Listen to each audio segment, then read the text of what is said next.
નમસ્કાર વિદ્યાર્થી મિત્રો, આપણી ઇઝી મેથ્સ ચેનલમાં બધાનું સ્વાગત છે। તો આજે આપણે પ્રશ્ન નંબર 3 એમાં આપણને કીધું છે કે nમું પદ આપ્યું છે અને 15 પદનો સરવાળો શોધવો છે, બરાબર। તો nમું પદ એટલે શું? તો nમું પદ એટલે એ તમારે 9 - 5n આપેલા છે। nમા પદમાં તમે જેટલા ક્રમનું પદ મૂકો એટલાનું પદ મળશે। ધારો કે તમે એક મૂકો, તો 9 - 5 કૌંસમાં 1, 9 - 5 × 5, 9 માંથી 5 જાય તો 4 વધે, તો આ પહેલું પદ 4 વધે છે। પછી ધારો કે તમે ત્યાં 2 મૂકો, a2 બરાબર 9 - 5 કૌંસમાં 2, તો 9 - 5 દુને 10, 10 માંથી 9 જાય તો -1 વધે છે। આ તમારું બીજું પદ મળે છે, બરોબર। 2 પદ મળી ગયા આપણને। હવે આપણે 15 પદનો સરવાળો શોધવો હોય તો આપણી પાસે a જોઈએ, a બરાબર આપણી પાસે 4 છે। આપણે d જોઈએ તો બીજા પદમાંથી પહેલું પદ માઈનસ કરવાનું હોય, તો બીજું પદ આપણી પાસે 1 છે, પહેલું પદ છે 4, તો 4 માંથી 1 જાય તો -5 વધે છે। હવે આપણે સૂત્ર મૂકીશું Sn બરાબર n/2 અને કૌંસમાં 2a + n - 1 × d। આ સૂત્ર છે સરવાળાનું। 15 પદનો સરવાળો શોધવો હોય તો આ સૂત્રથી મળે। n બરાબર આપણી પાસે છે 15, તો 15/2, 2/2, a બરાબર આપણી પાસે 4, એ આપણે હમણાં ગોત્યા, અહીંયા 15 - 1 ને d બરાબર આપણી પાસે -5 છે।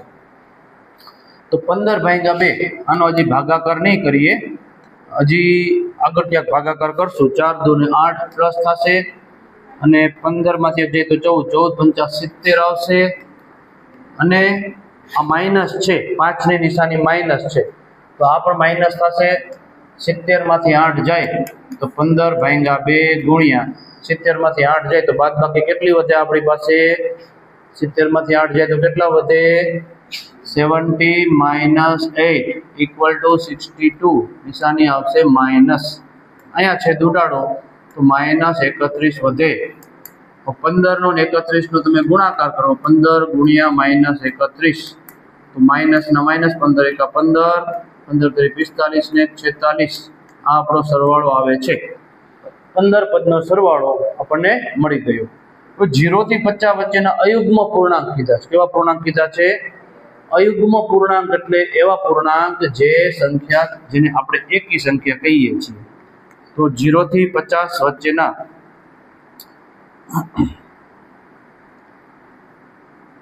આપણે લખીએ, 0 થી 50 વચ્ચેના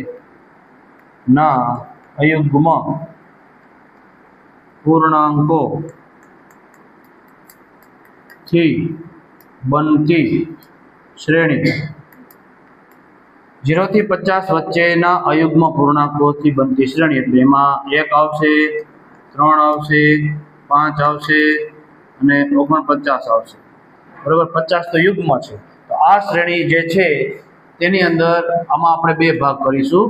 ધારો કે પહેલું પદ આપણી પાસે છે 1, d બરાબર આપણી પાસે છે 3 માંથી 1 જાય તો 2 અને 49, એટલે આપણને આ જે છેલ્લું પદ છે 49, એ 49 ને તમે n કહી શકો અને l કહી શકો। 49 છેલ્લા પદના 2 નામ હોય છે, છેલ્લા પદને તમે n કહી શકો અને l કહી શકો। હવે આપણે સૂત્ર મૂકીશું, n બરાબર a + n - 1 × d। n બરાબર 49 છે, a બરાબર 1 છે, n - 1, d બરાબર આપણી પાસે 2 છે। આ સૂત્રથી તમને n ની કિંમત મળે છે।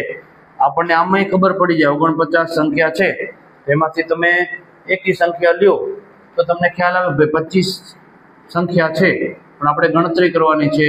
49 આ એક આ બાજુ તો માઇનસ થાય, બરાબર, n - 1 અને 2, 49 માંથી 1 જાય તો 48, આ 2 જશે છેદમાં, બરાબર, n - 1, આ બેનો ભાગાકાર કરીએ તો 24 વધે છે।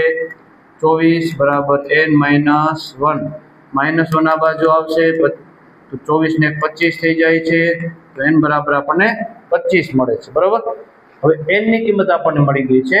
હવે આપણે સરવાળાનું સૂત્ર મૂકીએ, તો Sn નો સરવાળાનું ટૂંકું સૂત્ર મૂકીએ, અને આ સૂત્ર ક્યારે તમે વાપરી શકો?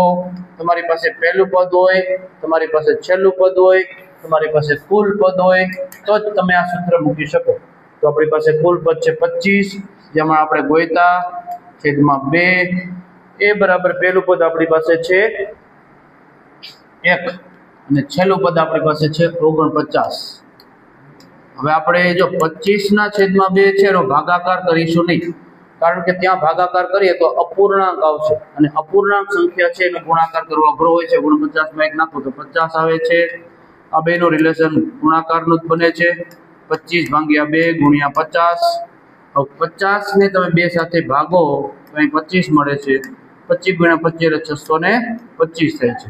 તો આવી રીતે આ જે બધી જ સંખ્યાઓ છે એનો સરવાળો 625 મળે છે, ઓકે। આ પણ મોસ્ટ આઈએમપી દાખલો છે, અને આ પણ આઈએમપી દાખલો છે। તો આપણી જે ઇઝી મેથ્સ ચેનલ છે એને તમે લાઈક કરો, શેર કરો અને સબસ્ક્રાઇબ કરો।